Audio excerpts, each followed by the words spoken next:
Kenya, more heck here.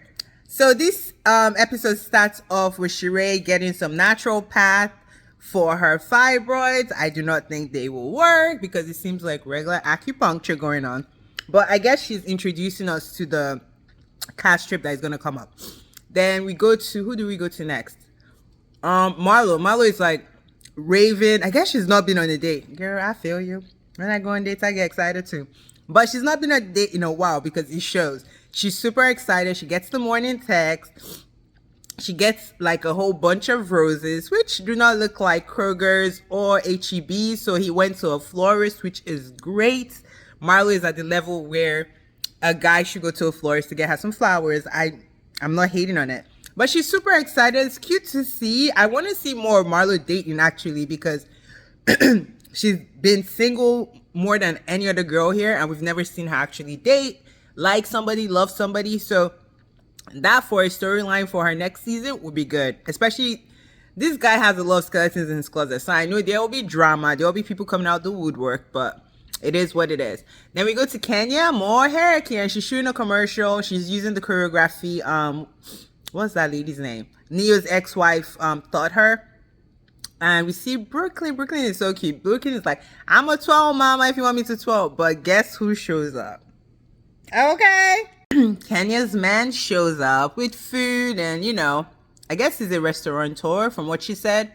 But she introduces Brooklyn as, mommy's friend. You remember? I was like, oh, Lord, this is awkward as fuck. But, I mean, they don't have a name to what they're doing. So your mommy's friend for now. Okay? So you put a ring on that finger. Then we go to Drew, which that scene is kind of heartbreaking. The sister is 20 years older than her because Drew's parents are like in their 80s or late 70s. So I always wondered like, what the hell? But I guess she was like a break baby or like a late in their marriage baby. But the sister is basically breaking down, saying how she basically 2020 was like a horrible year for her. That was when she reached her breaking point. She had to be admitted to a psych hospital. I love that they're sharing it, especially as Black people. Black folks, we do not admit when we need help. So the fact that she's bringing this on such a huge platform to talk about mental health, I think it's great. And I love that the family is rallying around her. Like, this is your time to chill. This lady has been working since Amen. Amen was like, I think in the 70s or 80s. So she's been working for a while. So yes, it's time to relax. Andrew kind of gives her flowers like, girl, I did not know how much you were doing for me till you had to go away. And I had to deal with it. So I love that she gave her flowers. I love that they're putting a warm blanket around her and like protecting her. But I'm happy they're bringing the mental health topic to the front stage because we do not talk about it freely like that in the Black community. So we get the anticipated OG sit down. Honestly, it was nice seeing everybody back. But it didn't feel complete because, the OG of the Atlanta wasn't there. And it just feels different. That's all. We needed Nene. Deshaun doesn't speak for like most of the time, which I'm like, why is she even here? Lisa is giving drunk as fuck. She's cursing. She's hugging excessively. She's tucking out of order. I'm just like, go shut up. And Kim is still Kim. Kim still got beef with Candy. Apparently they saw Portia's wedding, but she says just because we hug doesn't mean we're good. I'm like, girl, why do you want beef? Then she talks about basically Kenya coming for the kids. You put on social media your daughter would do anything for some John Legend tickets. So you put her out there. She was fair trade. But it was good. They were getting along. They were kind of like reminiscing of the old times. Deshaun tells us she's dating, but before she could go too much into it, they cut the whole scene off. Lisa says she's found someone special. So it's good. They're all doing well. But Lisa I don't know what they gave her in the drinks or if she's a lightweight, but that shit was like, girl, get it together. But Sheree is telling him about this Portugal trip that she's planning. They love Marlo.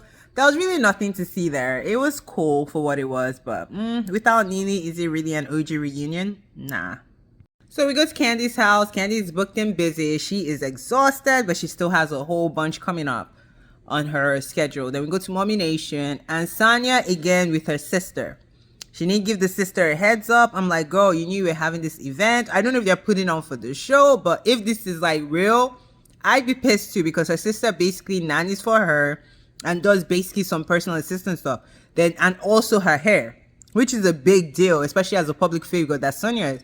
So she's like, why wouldn't you loop me in? Like, I have other responsibilities. You think if you tell me to jump, I'm going to jump? I guess they're speaking patois because they're having to translate it.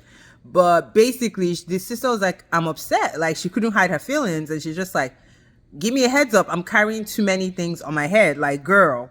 And Sonia starts crying, which I feel like she was trying to guilt trip the sister. And the sister wasn't falling for it. The sister was like, girl, wipe your tears off. Like, you're going to mess your makeup off. But after she's done, she's like, I'm out of here. Bye. Say what you will, but Mommy Nation was a whole success.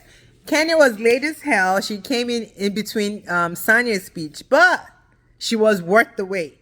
Because as soon as she turned on the mic, she's like, there's $50,000 right here on Candy's table. Like, that was Sonia's goal, was 50K. But Kenya's like, nah, bitch, we got 50 right here. I'm going to try to get you 100, okay? And she did the first bid, you know, because these houses, especially Candy's ass, you have to make Candy do some shit for her to do some shit.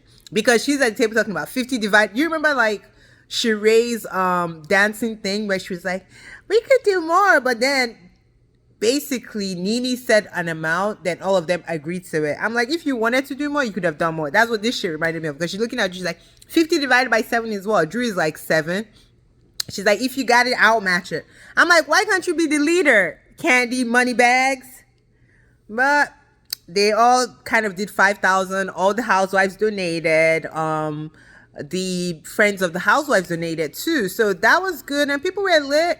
The McClure twins' mother was there. She donated. I don't know what level she did, but at the end of the day, they raised $78,000, which is all that matters. There's going to be housing for all these homeless mothers, and I think it's a good cause. I hope the money goes where it's supposed to go, and Kenya did a banging job. Like, Sanya needs to be grateful, and whatever beef she thinks they have, Kenya came here with pure heart, and that's all that matters. Like, I'm not always running for Kenya, but she did the damn thing, and you got to give a goat their goat when they do it, okay? She did it.